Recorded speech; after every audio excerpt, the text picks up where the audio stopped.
বাংলাদেশের হিন্দু পরিবারের সন্তান দীপু দাসের নাম আপনারা শুনেছেন তো, যাকে পিটিয়ে আধমরা করে গাছের সাথে বেঁধে উলঙ্গ করে টাঙিয়ে দিয়ে জীবন্ত অবস্থায় আগুন জ্বালিয়ে দিয়েছে বাংলাদেশের ইউনিশ সরকারের উগ্রপন্থীরা।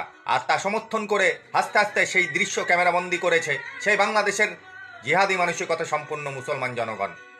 দীপু দাসের অপরাধ একটাই ছিল, সেটা হলো সে একজন হিন্দু সনাতনী পরিবারের সন্তান।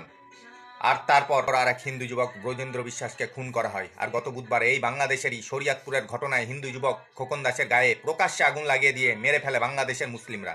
ওষুধ ব্যবসায়ী খোকন দাস দোকান বন্ধ করে বাড়ি ফিরে যাওয়ার সময় তার গায়ে আগুন লাগিয়ে দিয়েছিল এই উগ্রপন্থীরা। প্রাণ বাঁচাতে খোকন দাস পুকুরে ঝাঁপ দিয়েছিল, কিন্তু ততক্ষণে তার শরীরের অনেকাংশ ঝলসে গিয়েছিল। 3 দিন মৃত্যুর সঙ্গে পাঞ্জা লড়ে ঢাকা হাসপাতালে মৃত্যু হয়েছে খোকন দাসের।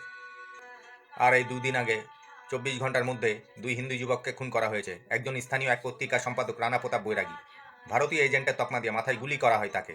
মৃত্যু নিশ্চিত করতে কেটে দেওয়া হয় গলার নলি। এই ঘটনার কয়েক ঘন্টা বাদেই শরৎমণি চক্রবর্তী নামে আর এক হিন্দু যুবককে খুন করা হয়। বাড়ি ফেরার সময় ছুরির কোপ মারে এই উগ্রপন্থীরা। আবার এই 2 দিন আগে বাংলাদেশের ঝিনাইদহে এক হিন্দু বিধবা মহিলাকে গণধর্ষণ করে গায়ে সিগারেটের ছ্যাঁক দিয়ে গাছের সাথে বেঁধে তার চুল কেটে নিয়ে পৈশাচিক উল্লাসে মাতে এই নরপিচাসের দল বেইমানের জাত। পশ্চিমবঙ্গের রাজনীতির সাথে অভ্যস্ত আমার আপনার মতো সাধারণ মানুষকে বিভিন্ন ভাতা দিয়ে ব্রেন ওয়াশ করে ওই বাংলাদেশের ইউনিশ সরকারের অধীনে থাকা হিন্দু ভাই বোনদের মতোই ভবিষ্যৎ চাচ্ছেন কি আপনারা?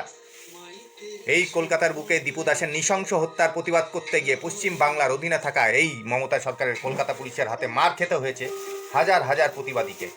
এদের কি অপরাধ? এদের একটাই অপরাধ, হিন্দু পরিবারের সন্তান দীপু দাসকে বিনা কারণে বিনা দোষে জেহাদিদের হাতে নৃশংসভাবে খুন হওয়ার প্রতিবাদ করা। আর এই প্রতিবাদীদের মুখ বন্ধ করতে চাইছে আমাদের এই দিদির সরকার। তার মানে এই সরকার কি চাইছে? এটাই চাইছে কি হিন্দু ভাই বোনদের কণ্ঠরোধ করে জেহাদিদের আরও কাছে আসার জন্য, নিজেদের রাজনৈতিক স্বার্থ চরিতার্থ করার জন্য, এই সরকারকে টিকিয়ে রাখার জন্য, মুসলিম জনগণের ভোটকে আরও কাছে নিয়ে আসা। এর ফলে যদি ভবিষ্যতে রাজ্য কিংবা পুরো ভারতবর্ষই উগ্রপন্থীদের হাতে চলে যায়, তাহলেও আমাদের দিদির কোনো যায় আসে না। কারণ উনি চাইছেন উনি যতদিন বেঁচে থাকবেন ততদিন রাজ্যের মুখ্যমন্ত্রী হয়েই থাকবেন। এতে করে যদি আমাদের রাজ্য বাংলাদেশের মতো হয়ে যায় তাহলে ওনার কোনো যায় আসে না। আবার পুরো ভারতবর্ষই যদি পাকিস্তানের হাতে চলে যায় তাহলে ওনার কোনো যায় আসে না। ওনার লক্ষ্য একটাই, যেন তেন প্রকারেণ নিজের চেয়ার অথবা আপনি বলতে পারেন মুখ্যমন্ত্রিত্ব ধরে রাখা।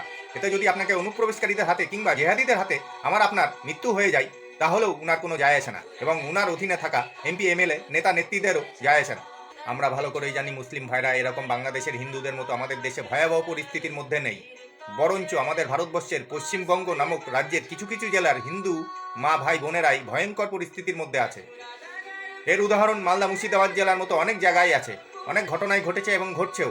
আপনারা সেটা ভালো করেই জানেন। যাই হোক, আপনারা হিন্দু মুসলিম উভয় পক্ষই চিন্তা করবেন। এই জন্য উভয় পক্ষ বললাম, কারণ আমরা ভারতবর্ষের অধীনে বসবাসকারী মুসলিম ভাইদেরও ভারতবাসী হিসেবে নিজেদের ভাই বন্ধু বলেই মনে করি, বিনা জাতি ধর্ম বর্ণ নির্বিশেষে। কিন্তু বাংলাদেশি কিংবা পাকিস্তানি কিংবা আমাদের ভারতবর্ষেরই অধিকাংশ মুসলিম আমাদের হিন্দুদের এই নজরে দেখে না, হিংসার চোখে দেখে, ঘৃণা করে। খুবই কম মুসলিম ভাই, ধরুন লাখে 1-2 মুসলিম ভাই আমাদের ভাই বন্ধু মনে করে। উদাহরণ হিসাবে এই সাচ্চা মুসলিম ভাইকেই তুলে ধরলাম।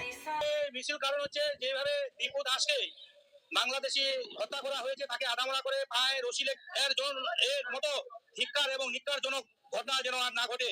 আজকে শুধু আমরা সংবাদ মাধ্যমে দেখলাম দীপু দাসকেই শুধু মেরেছে, কিন্তু এরকম অনেক হিন্দু সনাতনী ভাইকে বাংলাদেশি জিহাদিরা যেভাবে মারছে, এর মতো আর ঘটনা দিনদিনও হয় না। তার প্রতিবাদে, তার আত্মার শান্তি কামনার জন্য আজকে আমরা এই ধিক্কার মিছিল করছি এই ইউনূস সরকারের বিরুদ্ধে। ইউনূস সরকার একটা পুরোপুরি একটা উগ্রপন্থীদের সরকার হয়ে বাংলাদেশে দাঁড়িয়েছে। যখন বাংলাদেশি রোহিঙ্গা অনুপ্রবেশকারীরা যখন পশ্চিম বাংলা থেকে লেট গুছিয়ে নুঙ্গি উঠে পালাচ্ছে, এই তৃণমূলের ভোট ব্যাংক এখন সরে যাচ্ছে, তাই মমতা ব্যানার্জি এখন এই হুমায়ুন কবিরকে সামনে রেখে ভারতীয় রাষ্ট্রবাদী মুসলমান ভোটগুলোকে আঁকড়ে ধরার একটা চেষ্টা করছে। বাংলাদেশ পাকিস্তানের মতো বেইমান অকৃতজ্ঞ দেশগুলো, বিশেষ অর্থে বেইমান আরও বলছি, এই জন্য যারা ভারত মায়ের পেটের থেকে বের হয়ে নিজেদের দেশ স্থাপনা করেছে, তারাই এই মাতৃসমতুল্য ভারত মাতার প্রতি কৃতজ্ঞ থাকার বদলে প্রতিদিন প্রতিনিয়ত বছরের পর বছর বেইমানি গাদ্দারি করে চলেছে, এইভাবে হিন্দু ভাই বোনেদের নিধন করে, যার প্রতিফলন আমাদের রাজ্যের মালদা মুর্শিদাবাদ নদিয়া ইত্যাদি ইত্যাদি জেলার বহু জায়গায় দেখা গেছে। তাহলে এর প্রতিকার হিসাবে কি করা উচিত আমাদের এবং আমাদের রাষ্ট্রপ্রধানদের? কেন্দ্র সরকার কেন কোনো কড়া পদক্ষেপ নিচ্ছে না বাংলাদেশের উগ্রপন্থী সরকারের বিরুদ্ধে? আর আমাদের পশ্চিমবঙ্গে যা পরিস্থিতি হয়েছে সেটা এসআইআর হওয়ার সময় তো দেখলেন। আমাদের মাননীয়া এবং তার এমপি এমএলএ নেতা নেত্রীগণ নিজেদের স্বার্থে নিজের ক্ষমতা, নিজের রাজত্ব ধরে রাখার জন্য আমার আপনার পরবর্তী প্রজন্মের ভবিষ্যৎ কোন দিকে ঠেলে দিচ্ছে বুঝতে পারছেন? শুধু ক্ষমতা ধরে রাখার জন্য নিজের স্বার্থে আমাকে আপনাকে ব্যবহার করে পশ্চিমবঙ্গকে খাদের কিনারায় নিয়ে যাচ্ছেন। এরকম যদি চলতে থাকে আগামী প্রজন্ম ভয়ঙ্কর পরিস্থিতির মধ্যে পড়তে চলেছে। তাই রাজনীতি ভুলে যান, পার্টি পলিটিক্স ভুলে যান। আমাদের ধর্ম যদি ঠিক না থাকে, আমাদের দেশপ্রেম যদি ঠিক না থাকে, আগামী প্রজন্ম আমাদের জিজ্ঞাসা করবে কেন বাবা তোমরা প্রতিবাদ করনি এই রকম জেহাদি মানসিকতা সম্পন্ন মানুষদের বিরুদ্ধে।